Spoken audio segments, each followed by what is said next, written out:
Hey y'all, I'm your host, Miss Nikki, and I welcome you to Something to Say, where we dig into topics that aren't really discussed in the church but are felt and experienced in everyday life. God always has something to say to every one of us. What is he saying today?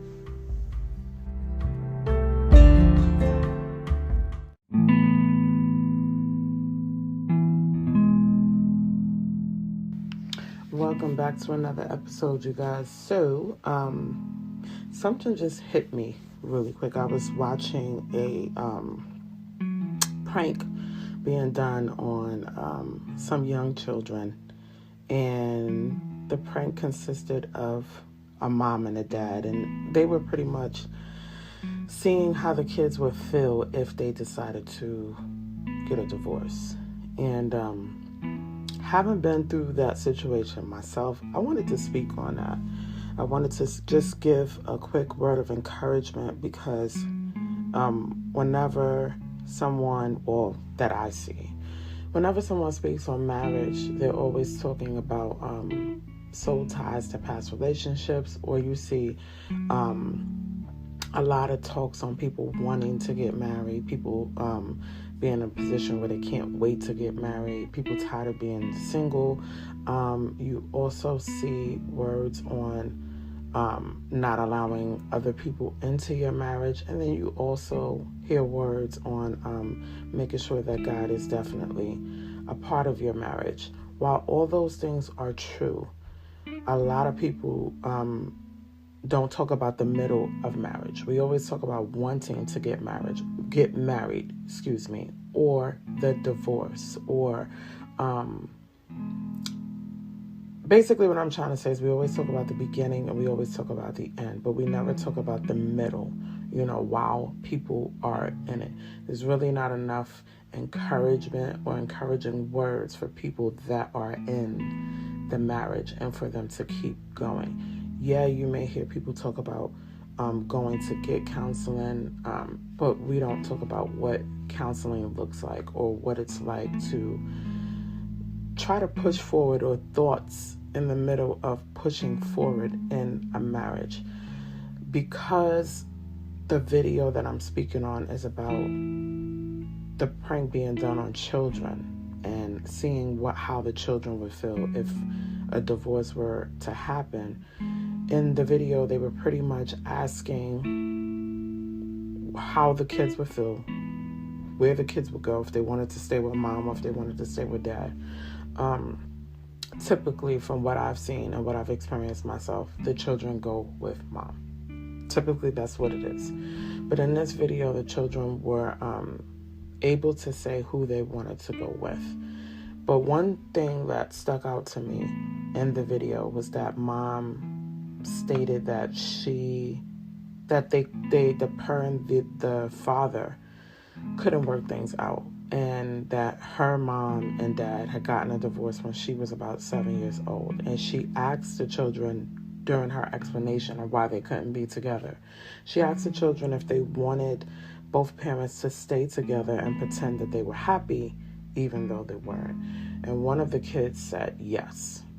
And when he said that, I believe that the Lord gave me something to encourage people.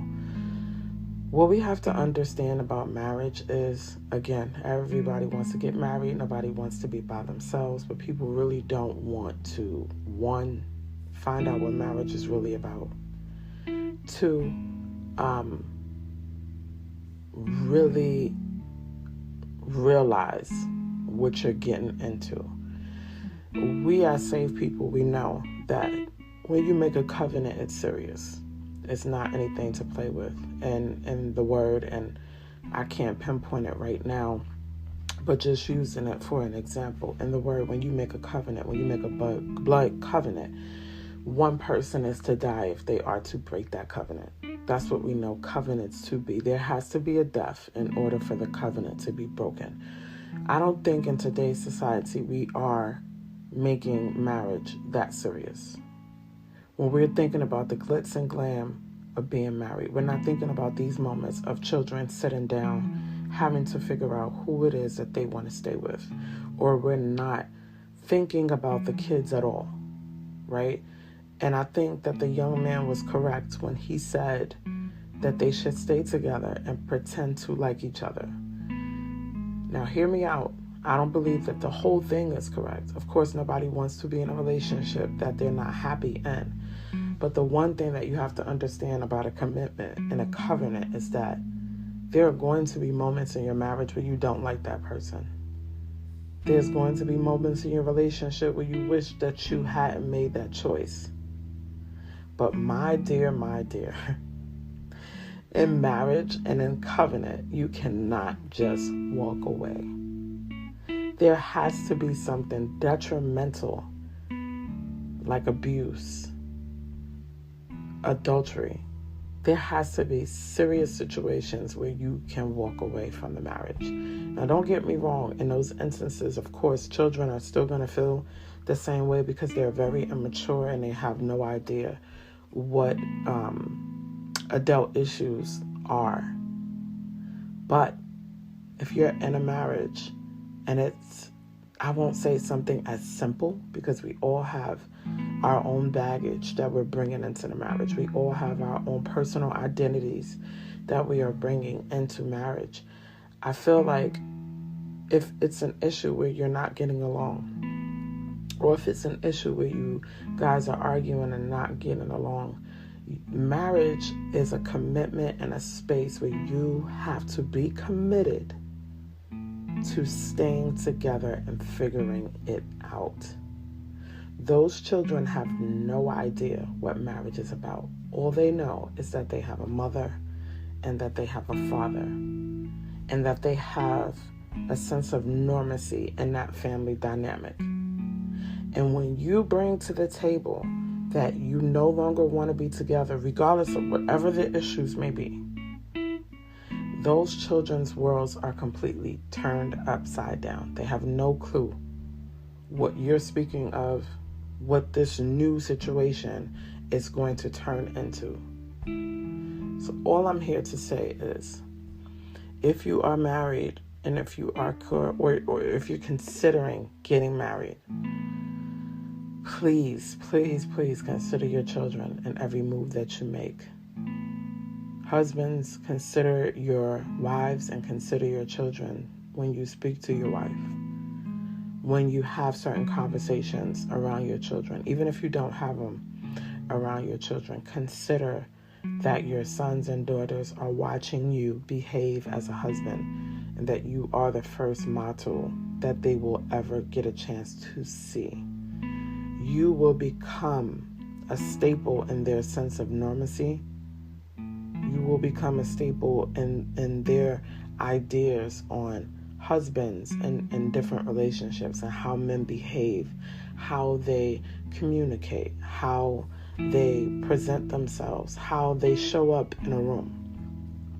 You will be the ideal model for the rest of their lives. Wives, be very careful on how you speak with your husband, how you share yourself with your family, how you share yourself with your spouse, how you are becoming a model for your children every day. Sometimes mothers are more observed than husbands are.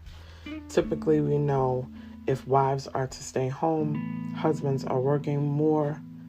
Of course, wives are the ones that are observed more than husbands are. Be careful of what you show your children. Try your absolute best. Try everything that you have, and I'm speaking on both parents, to stay together to make sure that your children are in the best environment. If it isn't a healthy environment, if it's an abusive environment, I'm not begging you to stay together. But just consider the fact that your children have no idea what adult issues and problems are. The only thing that they know is that they love you too, and that they have a sense of normacy in the family that you've created. Marriage is not perfect. No relationship is perfect. No human being is perfect. So we're all going to have our situations. We're all going to have difficulties about stuff. But you have to decide as getting into something so serious as marriage. You have to decide that every day you are going to work harder than you did the day before. Every day you are going to look at your partner and love them a little more than you did the day before. The Bible asks us to love our partners as we love ourselves. Consider yourself when you are loving your partner and vice versa. I'm just asking for us to pay attention to the families that we create and realize that we not only have made a commitment to the marriage, but we've also made a commitment to our children. And we've also made a commitment to how they show up in life, what type of adults they're going to be. It really sat on my heart when I saw that little boy say that he wanted them to stay together, regardless of whether they liked each other or not, regardless of whether they were getting along or not. He wanted them to stay together. Again, he didn't understand the dynamics of adult issues. All he knew was that his world was going to change because they couldn't make it work. So again, I'm not telling anybody to stay in a family that's unhealthy, because we are talking about the children, and we know that they will grow up in an unhealthy world and become unhealthy to other people if you are staying in situations that's not going to be helpful. But to the ones that are thinking that marriage is something that you can hop into and hop out of, no, that's not it. I'll probably get more deeper into marriage and the commitment that you make in another episode, but I really just wanted to make this clear. I don't know, I feel like the Lord did want me to kind of speak on that, because we do, I believe now, live in a society where people are giving up. They're giving up really quickly.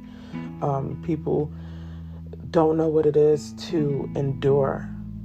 You know, ask God to give you endurance in life.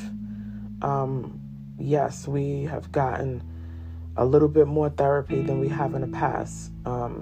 We have sat down in today's age and been able to express ourselves and realize that as women that we can make money on our own and that we can do things on our own. But we have not thought about or considered our children.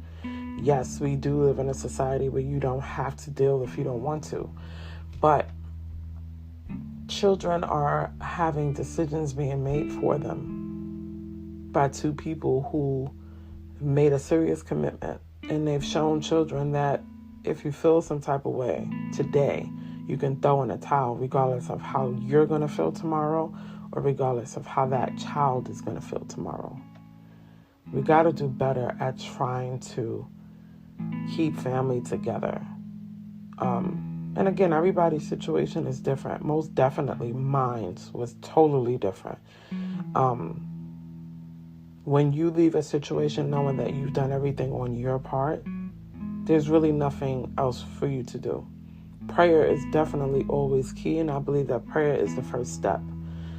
Speaking to the Holy Spirit, asking the Lord to speak to your spouse so that you guys can come to a place of agreement. I think that's key. You know, you can't make something work without yourself. You can't make something work without the other person. You can't be in a relationship by yourself. So if you're doing your part, but your partner isn't, stay in prayer. Stay on your knees. And God will give you guidance on what your next step should be. All I'm saying in this particular episode is that we need to consider children. Children should be able to say how they feel. Of course, we want to be completely honest with our kids and allow them to know, what's going on and where things are, because they are a part of the family. I feel like they should be able to express themselves. But consider the kids when you feel like we're just not getting along and this is not going to work. Consider the children, because children, they don't understand adult issues. They don't understand big problems. All they know is that if you make a decision to change their world, that things aren't going to be the same anymore. That's all they're concerned with. They're not concerned with any of the intricate details as to who's wrong, who's right. I just want you to consider the children, and I want you to consider what marriage really is before you take that step. Most people are driven by their feelings. You know, you're in love with this person, or you're happy for the moment and you want to be with them forever. That may be true, but just know that in your forever, you may not like this person every single day. Just know that in your forever, you may feel like you made a mistake. But when you make that decision, aside from love, aside from how you feel today, the commitment is that you stay together, whether you love me today, whether you love me tomorrow or not. We have to realize that marriage doesn't mean that you will always be in love. Marriage doesn't mean that you are going to be happy every single day. You are not happy with yourself, by yourself, every single day. There's times when you're angry with yourself, when you're disappointed in the decisions and choices that you make. Separate the covenant that you decide to make of marriage from how you feel. We have to realize that feelings in marriage does not govern whether you get a divorce or not. That is all I'm saying. If you have children, or if you plan to have children, we are creating adults. They are going to be adults. What kind of adults are they going to be watching us? What are we contributing to society if we are putting out unhealthy human beings? We have to consider the dynamics of our family when we choose to get a divorce. If you are not in love anymore, and these are situations that could be talked out, that could be worked over time, you have to make a decision every day to stay in the marriage, to work on it, and to better things. And again, don't misunderstand me. I am by no means telling anybody to stay in an unhealthy situation. Not ever. I didn't. If it is unhealthy, see your way out of it. But like the good song says, after you've done all you can, stand. You made a commitment. Again, that commitment has nothing to do with how you feel today or how you feel tomorrow. If it is an unhealthy situation, if there is abuse, right? Physical, mental, if there is cheating, both parts, however you want to call it, if both parties cheat and both parties come together and decide that they're going to work on things, then work on things.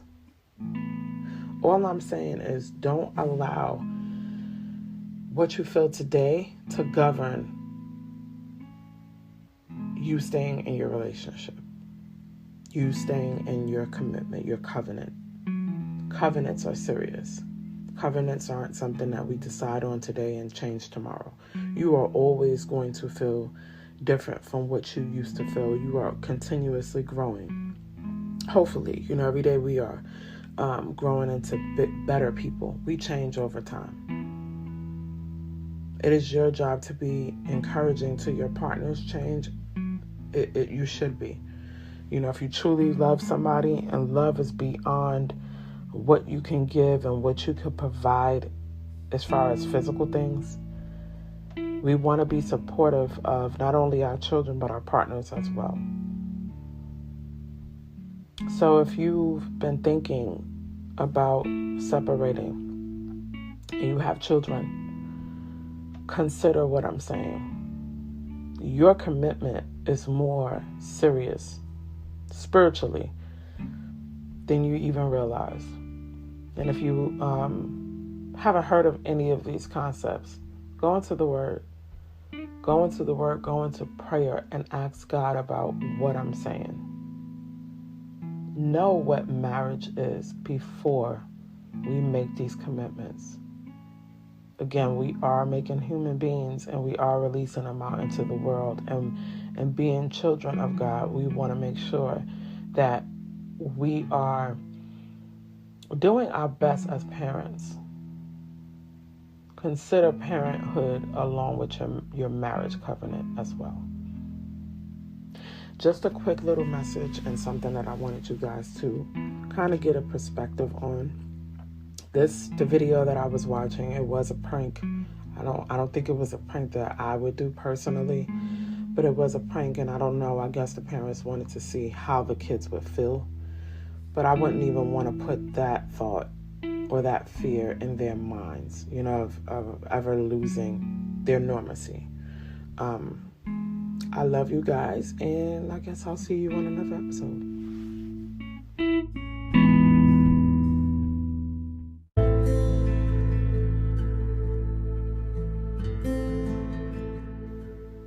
Thank you for tuning in to Something to Say, currently airing on Spotify, Podcast, Anchor, web browser, Overcast, Breaker, Pocket Cast, just to name a few. For updates, please follow me on Instagram and TikTok. Both handles are the same. Something to Say Podcast 21. That's SOMETHING, the number 2, SAYPODCAST 21. This is where you can get info on updates for new uploads. You can also comment, like, and share posts. And for those of you who cannot follow us on podcast forums, the link to our YouTube channel is located in the bio. Please subscribe, comment, like, and share so our message spreads out to more listeners. Inbox me or email me, something to say podcast21@gmail.com. Please send in DMs on topics that you'd like to discuss, prayer requests, or questions that you might have. Those of you requesting certain topics can do so anonymously. I pray that the words spoken today will take root in your heart and feed your soul. Until next time, be blessed in the name of our Lord.